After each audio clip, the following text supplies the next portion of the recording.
আগামীকাল ত্রিপুরা রাজ্যের ইতিহাসে প্রথমবারের মতো যে বিশাল জনপ্রতিনিধি সম্মেলন অনুষ্ঠিত হতে যাচ্ছে আমাদের আগরতলার এই স্বামী বিবেকানন্দ ময়দানে, তার জন্য আমি সমগ্র ত্রিপুরাবাসীকে আমি অভিনন্দন জানাবো, আমি শুভেচ্ছা জানাবো। আপনারা সবাই জানেন যে আমাদের ভারতবর্ষের যশস্বী প্রধানমন্ত্রী 2047 সালে আমাদের সামনে বিকশিত ভারত গঠন করার সংকল্প রেখেছেন।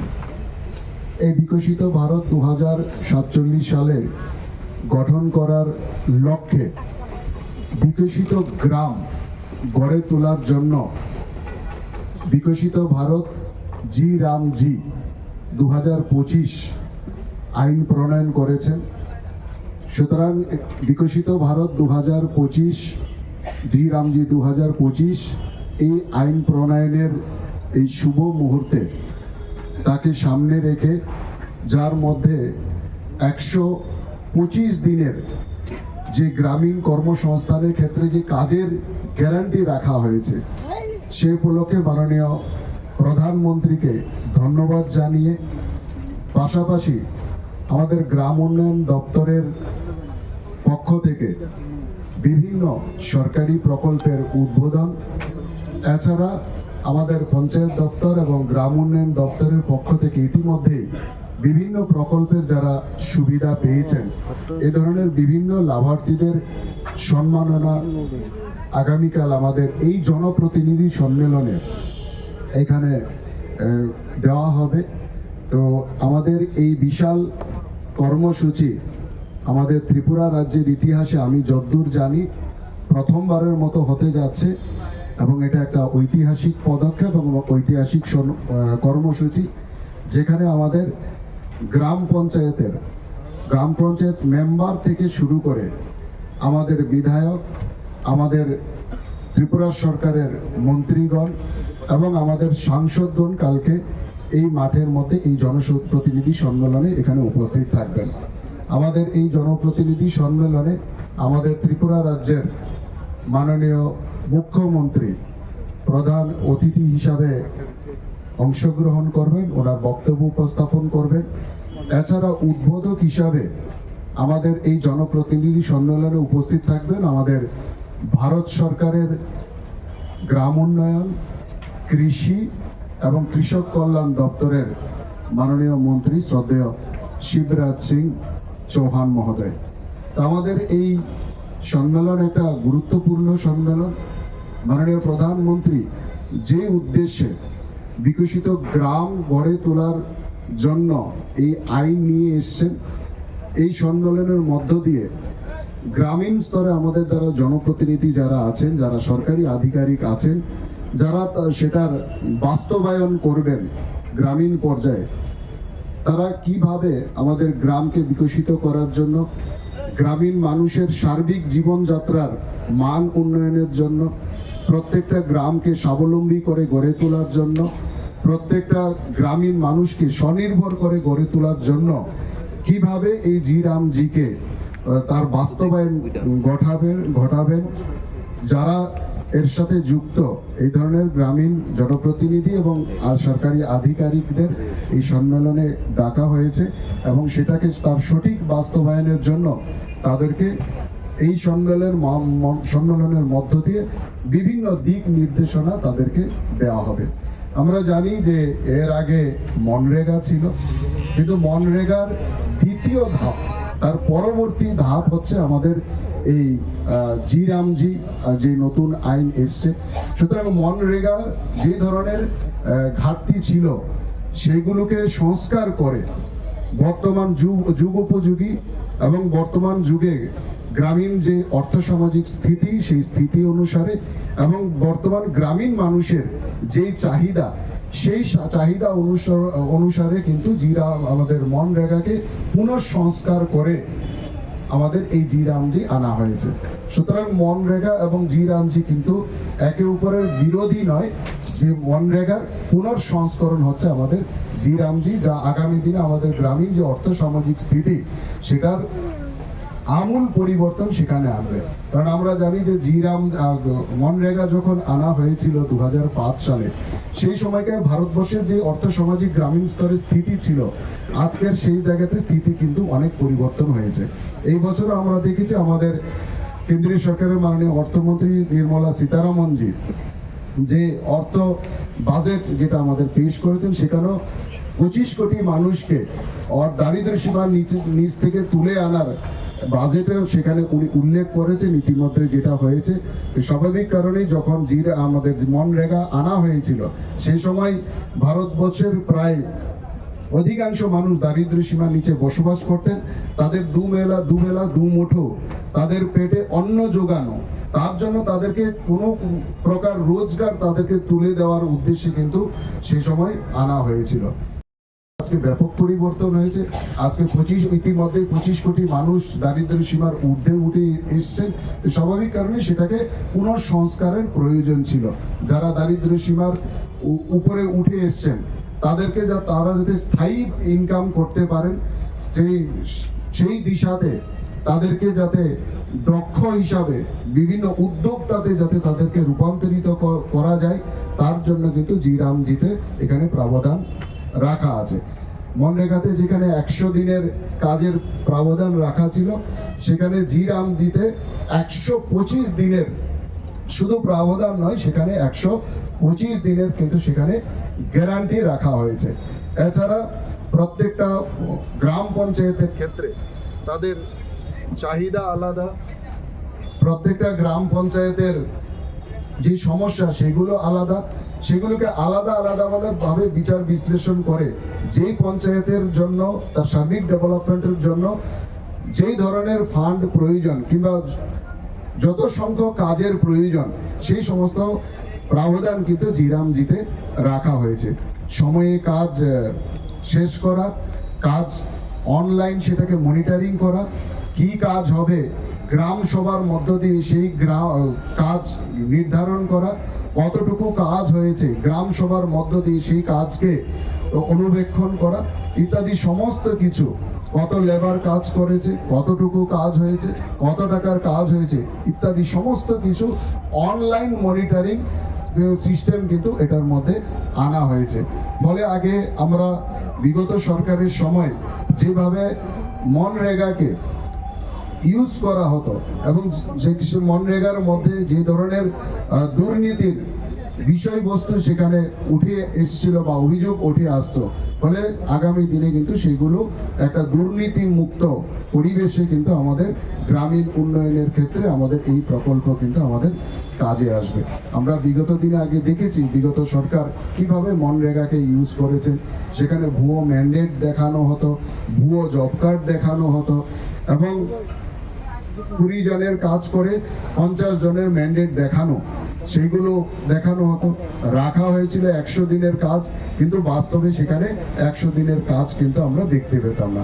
সবই কারণে এই ধরনের অসামঞ্জস্য যাতে না থাকে, যাতে দুর্নীতি মুক্ত করা যায় এই প্রকল্প থেকে, তার জন্য কিন্তু আমাদের এই জিরামজি আমাদের একটা ঐতিহাসিক আইন হিসাবে আমাদের ভারতবর্ষের মধ্যে এসছে, যার জন্য আমি মাননীয় প্রধানমন্ত্রীকে আমি ধন্যবাদ জানাচ্ছি। এবং এটাকে কেন্দ্র করেই আমাদের গ্রামীণ স্তরের আমূল পরিবর্তনের জন্য আমাদের যারা জনপ্রতিনিধি, সরকারি আধিকারিক যারা আসবেন, তাদেরকে সেখানে দিক নির্দেশনা দেওয়া হবে। তাছাড়া আমাদের গ্রাম উন্নয়ন দপ্তরের পক্ষ থেকে রাজ্য সরকারের বিভিন্ন প্রকল্প, সব প্রকল্প মিলে প্রায় 546.79 কোটি টাকার বিভিন্ন প্রকল্পের এখানে উদ্বোধন হবে। তার মধ্যে বিভিন্ন গ্রাম উন্নয়ন দপ্তরের যেরকম ইনফ্রাস্ট্রাকচার আছে, সেরকম প্রধানমন্ত্রী আবাস যোজনায় ঘর যারা পেয়েছেন সেই সমস্ত লাভার্থীদেরও সেখানে তাদের হাতে চাবি তুলে দেওয়া, TRLM এর বিভিন্ন প্রকল্পের উদ্বোধন করা, প্রধানমন্ত্রী জনমনেরও বিভিন্ন প্রকল্পের উদ্বোধন ইত্যাদি সহ মোট 546.79 কোটি টাকার প্রকল্পের কালকে সেখানে উদ্বোধন হবে এবং বিভিন্ন লাভার্থীদের ইতিমধ্যে যারা প্রকল্পের সুবিধা পেয়েছেন তাদের সেখানে কিন্তু সম্মাননা দেওয়া হবে।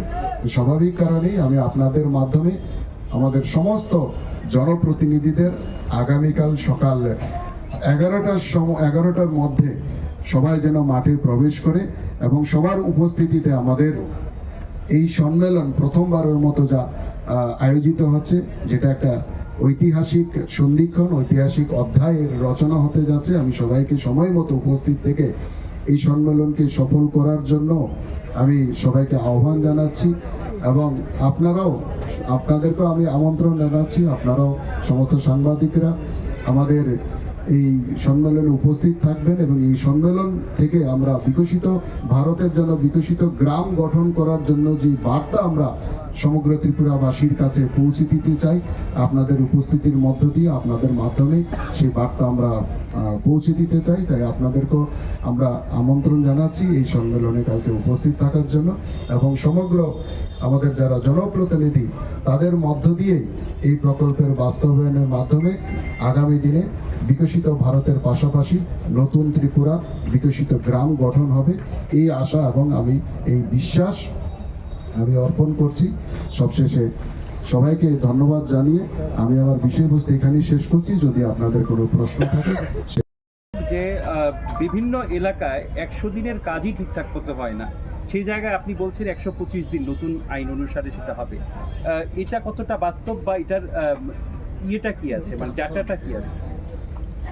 যদিও গ্রাম উন্নয়ন দপ্তরের মন্ত্রী আমি নই, কিন্তু যেহেতু জি রামজি সম্পর্কে কিছুটা স্টাডি করেছি, জি রামজি তো গ্রাম উন্নয়ন দপ্তরের সচিব আমার পাশে আছেন। মনরেগাতে বিভিন্ন ধরনের একটা বাইন্ডিংস ছিল, সব কাজ মনরেগাতে করা যেত না, ফলে চেষ্টা থাকলেও অনেক সময় 100 দিনের কাজ সেখানে দেওয়া যেত না। মনরেগাতে এখন জি রামজিতে সেই অনেকটা ফ্লেক্সিবল করা হয়েছে। মনরেগাতে এখন প্রায় সমস্ত ধরনের কাজের প্রাবধান এখানে রাখা হয়েছে। সেই কাজ কারা ঠিক করবে? সেই কাজ গ্রাম সভা ঠিক করবে। গ্যারান্টি এই জায়গার মধ্যেই আছে, কাজ গ্রাম সভা ঠিক করবে। কত কাজ হলো সেটাও গ্রাম সভার মাধ্যমে সেটাকে রাখতে হবে। স্বাভাবিক কারণে এই জায়গার মধ্যে একটা দায়বদ্ধতা কিন্তু আছে। আগে কারা ঠিক করতো? সেই নির্দিষ্ট পঞ্চায়েতের মধ্যে কিংবা বিগত সরকারের সময় তাদের নেতারা ঠিক করতো কোথায় কাজ হবে, কত কাজ হবে।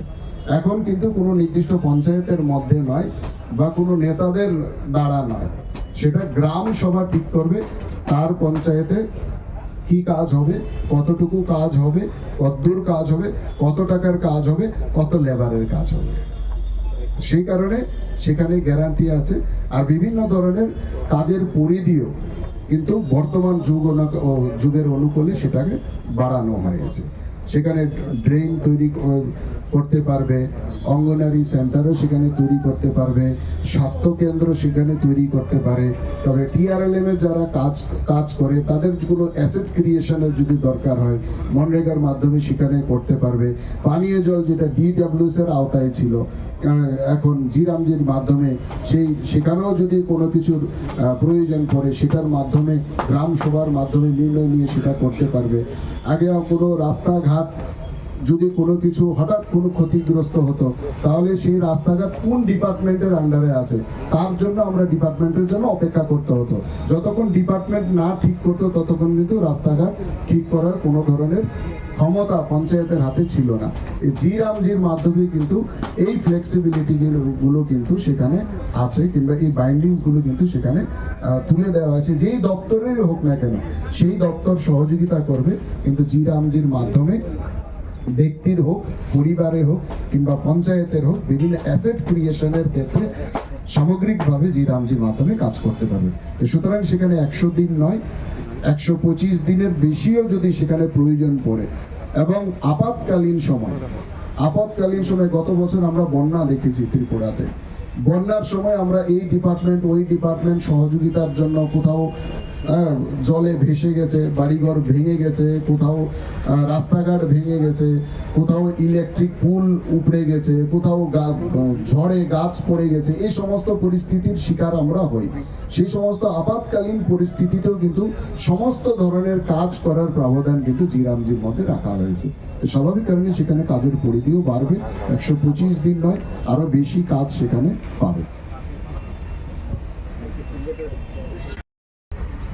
প্রথম আছে এইরকম এই যে আগামীকাল যে জন সম্মেলন হচ্ছে, এটা পুরো ত্রিপুরার ইতিহাসে প্রথমবার হচ্ছে। 30 তারিখ টিআরআই প্রতিনিধি, স্টেট লেভেল জনপ্রতিনিধি, ন্যাশনাল লেভেল জনপ্রতিনিধি, আমার অনারেবল সাংসদ সবাইজন থাকবে এখানে। আর কী কারণে থাকছেন, আমাদের বিবি রামজি যে এখন আইন হয়েছে ওটা উপরে থাকছে। অলরেডি আপনার থেকে একটু প্রশ্ন হয়েছে, আমি স্যার যে অলরেডি বলেছেন ম্যাক্সিমাম উনি কভার করেছেন, আমি ওটা উপরে বেশি বলবো, শুধু দুটো পয়েন্ট বলবো আমি। অনেক জায়গায় এটা একটু কনফিউশন আছে, 125 দিন প্লাস আমাদের আগে ফরেস্ট পাট্টা নিয়ে 150 দিন ছিল, তো 125 দিন তো থাকবে প্লাস 50 ডেজ আরও থাকবে, তো টোটাল যদি ফরেস্ট পাট্টা হোল্ডার যদি থাকবে তো 175 হবে। সেকেন্ড, আমাদের এখন কি স্টেট লেভেল আমরা ডিসাইড, আগে ভারত সরকার লেভেলে ডিসাইড হতো কি কি কাজটা ধরা হবে, পারমিসিবল ওয়ার্কস ভারত সরকার ডিসাইড করতো। এটা ত্রিপুরার ভৌগোলিক পরিস্থিতি নিয়ে ডিফারেন্ট হতে পারে, নর্থ ইন্ডিয়াতে ডিফারেন্ট ও সাউথ ইন্ডিয়া, তারা ডিসাইড করবে। এখন তারা স্টেট গভর্নমেন্টকে এটা ফ্লেক্সিবিলিটি দিয়েছে, আমরা এটা ডিসাইড করতে পারবো কি আমরা ফ্লেক্সিবল কীরকম স্কিম আমরা চাইছি। তো এটা সেকেন্ড। থার্ড যা আছে, আগে এখানে আইজিবিকার মধ্যে কিছু যে লাইভলিহুড কোনো এখানে প্রকল্প ছিল না, এখন লাইভলিহুড যে মেন আমাদের উদ্দেশ্য আছে গ্রামীণ এরিয়াতে, ওটাও এখন অ্যাড করা হয়েছে। তো আমার মনে আছে সময় যখন যেরকম চেঞ্জ হয়েছে ওখানে এরকম এখন আমাদের আকাঙ্ক্ষা আছে, আমাদের যে রিকোয়ারমেন্ট আছে ওটা দিয়ে এখন জিরামজি হয়েছে। আর আমরা আশা করছি স্পেশালি ত্রিপুরার জন্য এটা অনেক লাভকারী হবে, আর আমাদের বিকশিত ত্রিপুরা যে বানানোর আমাদের যে সংকল্প আছে ওটা আমরা আরও সামনে যেতে পারবো। দু একটা এখানে আরেকটা ইস্যু আছে যে কিছুজন বেনিফিশিয়ারিকে ওখানে সম্মান দেওয়া হবে। তো আমি যেহেতু কিছুজন আমাকে রিকোয়েস্ট করেছিলেন স্যার কে থাকবে, তো ওখানে আমরা এসএসজি যারা মেম্বার আছেন তাদেরকে ভেহিকল গাড়ি দেওয়া হবে, ওনাকে চাবি দেওয়া হবে। সেই জন্য একটু আমাদের জেন্ডার রিসোর্স সেন্টার আছে দিশা নারী চেতনা কেন্দ্র, ওনাকে একটু এখানে সম্বর্ধনা দেওয়া হবে। আমাদের একজন বিমা সখী আছে, ওনাকে সম্বর্ধনা দেওয়া হবে। কিছু চেক আমরা লোনের ডিস্ট্রিবিউশন করা হবে। প্রধানমন্ত্রী আবাস যোজনা যারা বেনিফিশিয়ারি আছে তাদেরকে এখানে ওনার চাবি দেওয়া হবে, বাড়ির যে চাবি আছে ওটা দেওয়া হবে। এগ্রিকালচার ডিপার্টমেন্ট থেকে সয়েল হেলথ কার্ড দেওয়া হবে, যেহেতু মাননীয় ইউনিয়ন মিনিস্টার উনি এগ্রিকালচার মিনিস্টার আছে, এবং প্রধানমন্ত্রী ফসল বীমা যোজনা পক্ষ থেকেও 3-2 বেনিফিশিয়ারিকে এখানে ওনার হাতে এটা দেওয়া হবে। এবং পুরোটা মিলে আমরা 546.79 crore এই প্রজেক্টগুলি ওনার হাতে দেবো। আর এটা পার্লামেন্ট সেশনে উনি আসছেন ত্রিপুরাতে, এটা আমাদের অনেক গর্বের বিষয়, উনি এটা টাইম নিয়েছেন। আমরা আপনাদের মাধ্যমে সবাই জনকে রিকোয়েস্ট করবো আমাদের এই মাঠে আসবেন। কাজ চাইতে পারতো, এরকম কোনো ব্যাপার আছে যে ওরা কাজ চাইতে পারবে না, যেটা দেওয়া হবে গ্রামসভা থেকে? আগে রেগা তো হতো কি যদি কেউ জন কাজ চাইতে চাবে উনি অ্যাপ্লাই করবে, 15 দিন মধ্যে ওনাকে কাজ দেওয়া হবে। এখনো সেম জিনিসটাই আছে, যদি আমি কাজ চাইতে হবে আমি অ্যাপ্লাই করবো, আমার 15 দিন মধ্যে আমরা কাজ দিতে হবে, না দিয়ে এটা আনএমপ্লয়মেন্ট অ্যালায়েন্স যে স্টেট থেকে দেওয়া হবে, প্রথম জিনিস। সেকেন্ড জিনিস, আমাদের এখানে আগে শুধু মিটি কাটার এইরকম কাজ বেশি ছিল, এখন অনেক নতুন কাজ অ্যাড করা হয়েছে। যেহেতু আপনি যে বলছিলেন, আপনি দেখেছেন ইনিশিয়ালি আমরা অনেক বেশি ম্যান্ডেজ করতাম মনরেগার মধ্যে।